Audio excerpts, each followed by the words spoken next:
Hi friends, நாகினியின் பயணம்.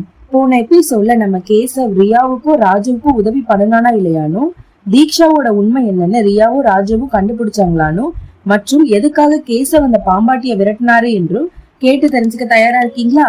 அதுக்கு முன்னாடி நீங்க இன்னும் இந்த மிகு தயாஞ்சல் சேனலை சப்ஸ்கிரைப் பண்ணலன்னா சப்ஸ்கிரைப் பண்ணிட்டு அப்படியே பக்கத்துல இருக்கிற பெல் ஐக்கானையும் கிளிக் பண்ணிருங்க. அப்போதான் அடுத்தடுத்து அப்லோட் பண்ற கதைகளை நீங்க உடனுக்குடன் கேட்க முடியும். எபிசோட் 11. ஹீரோவும் ஹீரோயினும் கல்யாணத்துக்கு ஓகே சொல்லுவாங்களா? வாங்க கதைக்குள்ள போய் கேட்கலாம். ரியா கேசவ் கிட்ட உங்களுக்கு தெரிஞ்ச இடத்துல எனக்கு ஏதாச்சும் வேலை வாங்கி கொடுக்க முடியுமா, அப்படியே எங்களுக்கு தங்குறதுக்கு ஒரு இடம் அரேஞ்ச் பண்ணி தர முடியுமான்னு கேக்குறா. அதுக்கு உடனே தீக்ஷா, அப்பா இந்த பொண்ணு ரியா நம்மளோட பொட்டிக்லயே ஏதாச்சும் வேலை பார்க்கட்டும், ஏன்னா நானும் தீபாவும் மட்டும் தானே இந்த பொட்டிக்க பாத்துட்டு இருக்கோம், எங்களுக்கும் ஹெல்ப்புக்கு ஒரு ஆள் இருந்த மாதிரி இருக்குல்ல, அது மட்டும் இல்லாம இவங்க 2 பேரையும் நம்ம வீட்லயே தங்க வச்சுக்கலாம் அப்படின்னு சொல்றா. அதுக்கு கேசவும் சரின்னு சொல்றான். பின்னர் கேசவ் இதுக்கு உங்களுக்கு ஓகேவானு ரியா ராஜு கிட்ட கேக்குறான். அதுக்கு அவங்க 2 பேரும், நாங்க எங்க போறதுன்னே தெரியாம இருந்தோம், நீங்க எங்களுக்கு ஒரு வழி காட்டியிருக்கீங்க, அதனால எங்களுக்கு எல்லாமே ஓகே தான்னு சொல்றாங்க. பின்ன தேவிகா, கேசவ், தீக்ஷா, ரியா மற்றும் ராஜு எல்லாரும் வீட்டுக்கு கிளம்புறாங்க. பின்னர் எல்லாரும் வீட்டுக்கு போனதும் கேசவும் தேவிகாவும் தீக்ஷா கிட்ட, உங்ககிட்ட நாங்க கொஞ்சம் பேசணுமான்னு சொல்றாங்க. அதுக்கு நம்ம ஹீரோயின் தீக்ஷா, சொல்லுங்கம்மான்னு சொல்றா. உடனே கேசவ், நாங்க உனக்கு கல்யாணம் பண்ணி வைக்கலாம்னு முடிவு பண்ணிருக்கோம்னு சொல்றான். அதுக்கு தீக்ஷா, அப்பா அதுக்குள்ள என் கல்யாணத்துக்கு என்ன அவசரம்னு கேக்குறா.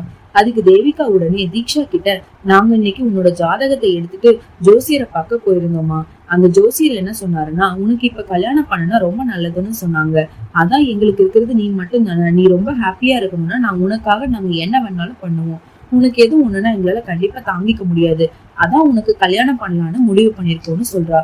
நீ கல்யாணத்துக்கு ஒத்துப்பல்ல? அதுக்கு தீக்ஷாவும், அம்மா நான் அதுக்குன்னு இப்பவே கல்யாணம் பண்ணிக்கணுமா, இன்னும் 2-3 வருஷம் கழிச்சு கல்யாணம் பண்ணிக்கிறேனே, நான் லைஃப்ல நிறைய சாதிக்கணுமா அப்படின்னு சொல்றா. அதுக்கு தேவிகா, நீ நாங்க பாக்குற பையனை தான் கல்யாணம் பண்ணிக்கணும்னு அப்படின்னு இல்லம்மா, உனக்கு யாரையாச்சும் பிடிச்சிருந்தா, நீ யாரையாச்சும் லவ் பண்ணனா நீ சொல்லு, நாங்க அந்த பையனுக்கே உன்னை கல்யாணம் பண்ணி வைக்கிறோம்னு சொல்றா. அதுக்கு தீக்ஷாவும், எனக்கு அப்படிலாம் யாரும் இல்லம்மா, நான் யாரையும் லவ்லாம் பண்ணல, அப்போ நாங்களே உனக்கு ஒரு நல்ல பையனை பாக்குறோமா, உனக்கு பிடிச்சிருந்தா கல்யாணம் பண்ணிக்கோன்னு சொல்றாங்க.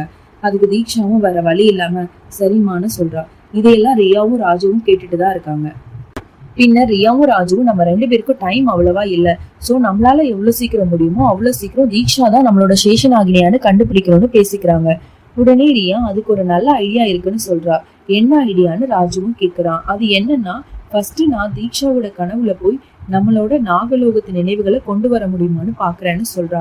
அதுக்கு ராஜுவும், அப்படி கனவுல போய் நாகலோகத்து நினைவுகளை கொண்டு வரணும்னா அடிக்கடி ஒரே கனவு கொஞ்ச நாள் வரைக்குமாவது அட்லீஸ்ட் அவளுக்கு திரும்ப திரும்ப வர மாதிரி இருக்கணும் அப்படின்னு சொல்றா.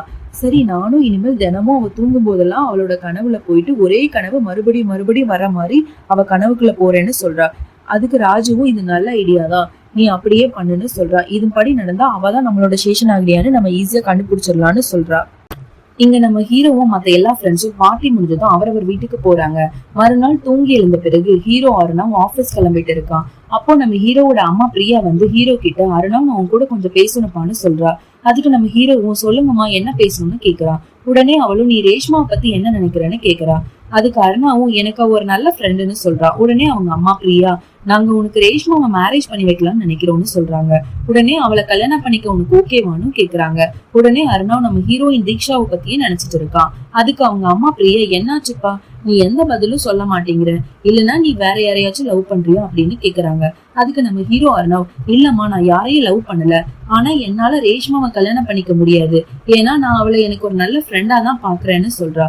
அதுக்கு பிரியா, நாங்க உனக்கு இன்னைக்கு ஜாதகம் பார்த்தப்பா, அந்த ஜோசியர் உனக்கு இந்த வருஷத்துக்குள்ள கல்யாணம் பண்ணலன்னா உன் உயிருக்கு ஏதாச்சும் ஆபத்து வரும்னு சொல்லியிருக்காங்க, சோ அதனால என்ன பண்ணுவேன்னு தெரியாது, நீ கண்டிப்பா இந்த வருஷத்துக்குள்ள கல்யாணம் பண்ணிக்கணும் அப்படின்னு சொல்றா. நம்ம ஹீரோ ரேஷ்மாவை கல்யாணம் பண்ணிக்க சம்மதிப்பானான்னு நெக்ஸ்ட் எபிசோட்ல கேட்டு தெரிஞ்சுக்கலாம். அது வரைக்கும் பை பை ஃப்ரெண்ட்.